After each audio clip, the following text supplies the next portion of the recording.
أعوذ بالله من الشيطان الرجيم. بسم الله الرحمن الرحيم. الحمد لله رب العالمين، وصلى الله على محمد وعلى آله وصحبه أجمعين. Assalamu alaikum, my brothers in Islam. There is recently a video in which a very important question was asked. What can the Muslim Ummah do, or any organization, to unite the Muslim Ummah, as was the case? Now, the 84-year-old Sheikh Ibrahim Munir was chosen because of his age. We quite respect that, we quite agree.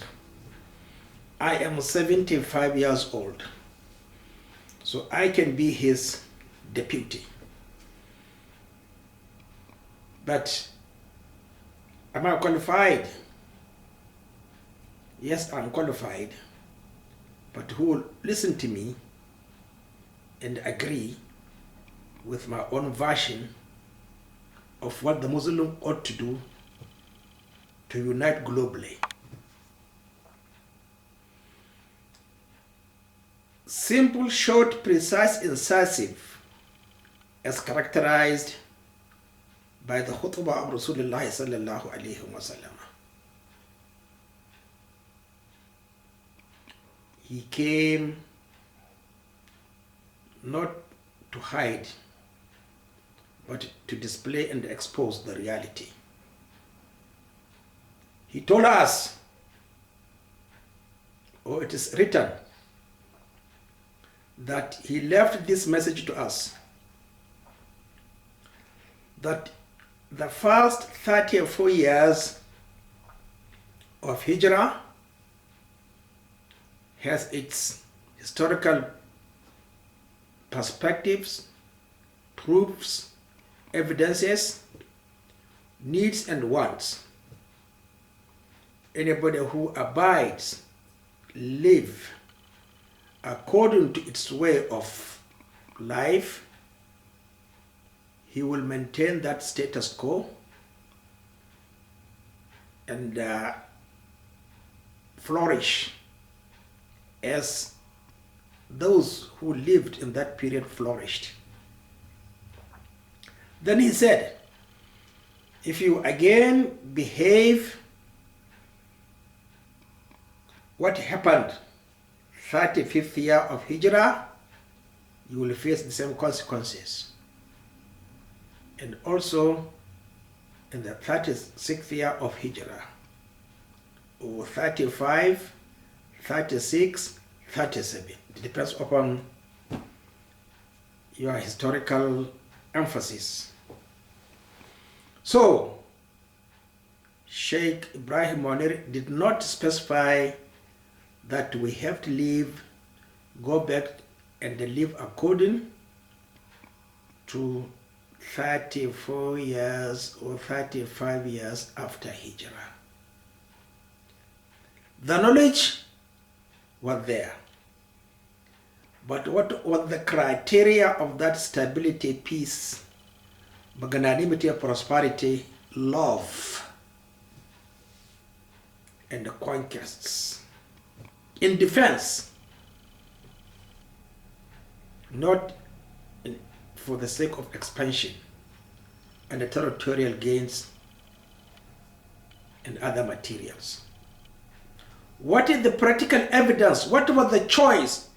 Allah taught us, He gave us the knowledge, but who was the practical teacher? Like I was taught in lessons in the laboratory, chemistry, physics, zoology. What is the ingredient? What is the bone marrow? What is the cement substance of all the knowledge of 8 billion years from Prophet Adam alayhi salam descent to the murder of John the Baptist, alayhi salam, and the revival of that knowledge by Muhammad Rasulullah sallallahu alayhi wa sallam. What was the practical teaching? What did he show practically? Like I was taught to examine everything to see it clearly. When you talk of malaria parasites, I must see the malaria parasites. When you talk of malignancy, I must see histiocytes, basophils, multilobulated nuclei. So what is the practical thing that we must do? Not knowledge. A surgeon is a surgeon, it's not a physician. A pilot is a pilot, not an instrument engineer.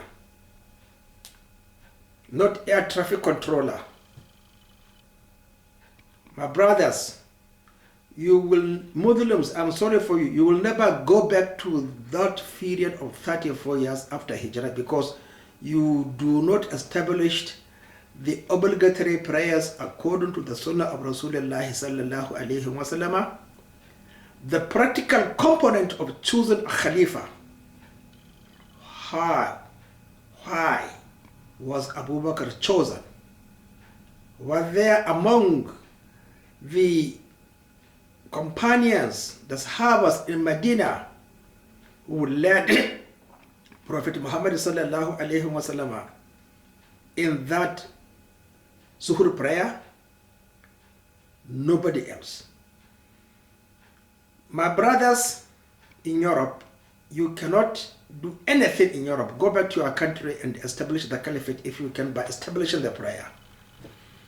Ask your imams. I sent them 2 books. One on moon sighting, to correct our mistakes. The first was on the obligatory prayers. I gave them a reason of writing that particular book and how I sent them that particular book. Up to today, I never got a single reply and appreciation. Ask them what I emphasized in that particular book. So my brothers, please stop deceiving us. We are all educated and we know the way to live as the Sahabas lived after Rasulullah sallallahu alayhi wa sallam to the murder of Uthman ibn Affan. Assalamu alaikum.